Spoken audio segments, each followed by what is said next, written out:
Bonjour, bonsoir tout le monde, ça dépend de l'heure pour regarder vidéo ça. Je dis à me porter l'autre vidéo pour nous, qui très choquant en concernant de haïtiens yo cap quitté Brésil pour aller États-Unis.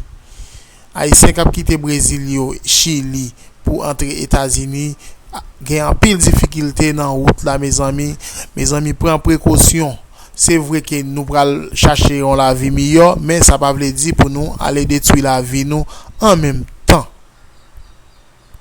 Gen l'autre nation dans route là tout, gen africain, colombien, gen l'autre nation dans route là tout. Mes amis, m'pas tellement rester trop sur vidéo ça non, m'pral quitter nous pour nous suivre, pour nous garder avec moi, pour nous voir comment ambiance là t'est. Crossing the jungle in a desperate bid to reach the US and Canada. They have no map and no instructions on how to make it through one of the world's most dangerous migration routes. J'aimerais passer un message à d'autres Haïtiens. I would like to send a message to anyone who is thinking of doing this route. It's very dangerous. If I knew this, I wouldn't have done it. Many migrants spend a week or even 2 on this trail before they reach a village and safety. But these journeys started long before. Migrants from Asia, the Middle East, and Africa flew into Ecuador or Brazil, where visa requirements are somewhat lax. Haitians also use this route as a springboard north. But to get from Colombia to Panama, they have to cross the Darien Gap by foot. It's the only missing 66-mile break in the Pan American Highway from the tip of Argentina up to Alaska. Migrants go first to the end of the road in Colombia, the port town of Necoclí, to head west along the Caribbean. The passenger manifest was global. Most had little idea of what lay ahead. They dock in Capurganá, a tourist town, now a trailhead for migrants headed into the Darien. We set out to join up with the migrant trail and reached a makeshift camp where smugglers wait for migrants. At dusk, a group of Cameroonians and Pakistanis arrived. They were exhausted and relieved to find the last spot on the trail where they can get hot food. Morning broke with torrential rain. The Darien is one of the wettest places on the planet. The environment could hardly be more different from the high mountains of Pakistan this group of friends call home. The Taliban targeted our family from time to time. That is why I had to leave my country. We packed our food for 5 days, and with guides we hired, followed the migrants as they set out, on a day-long ascent of a mountain ahead. The steep and slippery terrain was tough for everyone, but nearly impossible with an injury. This woman from Cameroon could barely put weight on her knee. Exhaustion took over. God, the pain is too much. Yeah. The pain is more than me.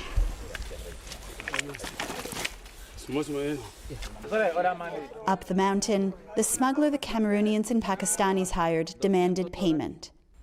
As we hiked, young men carrying square backpacks filled with bricks of cocaine passed us. We were told to expect their heavily armed security patrolling, so we put our camera away. I'll fall. My foot.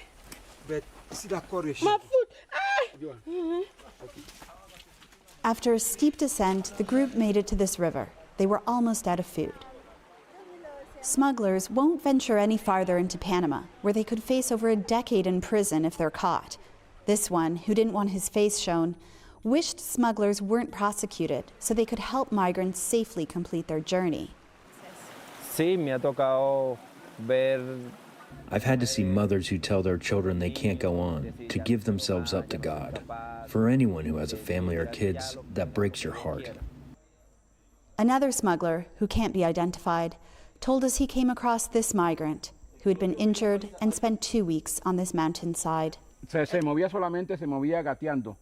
He was only crawling like a child.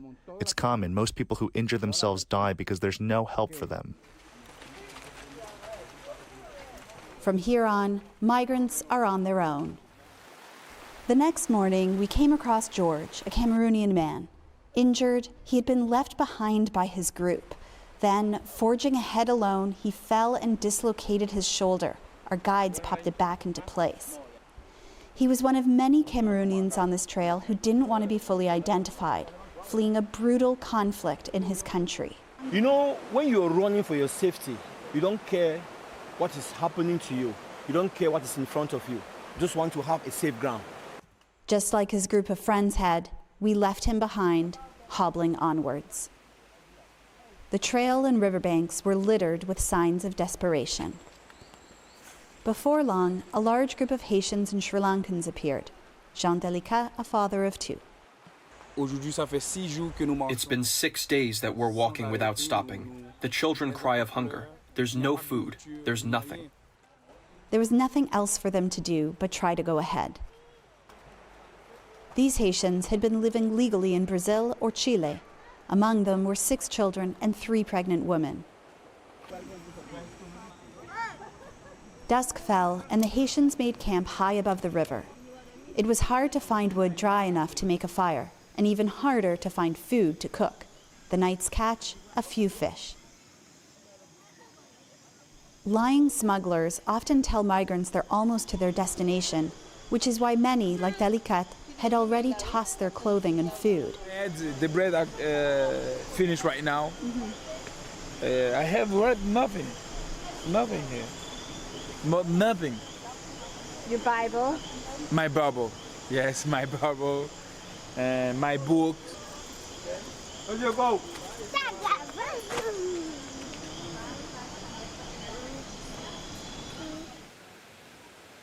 Dawn broke after a night of heavy rain. They've barely slept.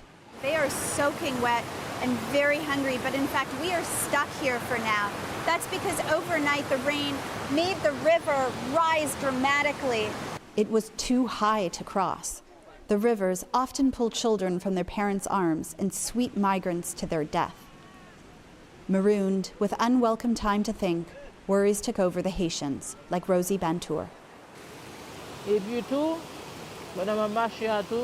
Sometimes I think that if I was not this poor, I wouldn't have got into this situation. The river level dropped, and we finally set out again. Later, we were joined by 15 Bangladeshi men with nothing but the clothes they were wearing. They had been robbed 4 times on the trail of everything. A man we're calling Saeed, because he's scared to be identified, explained. A group of 5 to 7 mafias came to us. They pointed a gun towards us and took away our bags and everything. They left nothing for us. They even took away our food. The river was dangerously high, and we cut the day short and set up camp. The next morning, 8 migrants from Haiti and Ghana, who began the crossing with the Haitians but fell behind, suddenly showed up. Among them, a woman and her boyfriend from Haiti were robbed by bandits days earlier. One grabbed the boyfriend's arm, threatening to cut it with a machete. Charlie Pierre from Haiti helped tell us what happened. After, the thief said, "Go off and leave the woman behind." And so he's walking, but looking behind, and sees these guys lowering his wife's underwear. One of the men assaulted her, penetrating her intimate parts with his fingers, looking for dollar bills they suspect migrants of hiding. Later, we heard many stories of this and other abuse on the trail. After another night of heavy rain, the river is very, very high. It's going to be risky to cross it, but we simply cannot wait any longer because we have run out of food. Pierre found a pregnant Haitian woman he had been searching for, and we got on our way, trying to sidestep the river. After 8 days on the trail, Rosina Boateng's family from Ghana had run out of food. Because when is it going to finish? The hope, I lost hope. I even lost hope. Stomachs were empty, legs were quivering. Because the river was too high, we had to make a detour, winding up into the forest and dimming all hopes of reaching a settlement in Panama by night. The next day, minds were racing with one question: will we make it out of here? There were foreboding reminders of those who did not. But these migrants joined the legions of survivors crossing the Darien Gap. As the river opened up, a driver and his outboard canoe appeared. We were on our way, finally, to a village. This night, the group made its way out of the Darien Gap, but the rest of their journey is as opaque as the black waters ahead. From the Darien Gap in Panama, reporting with Bruno Federico, I'm Nadia Drost for the PBS NewsHour.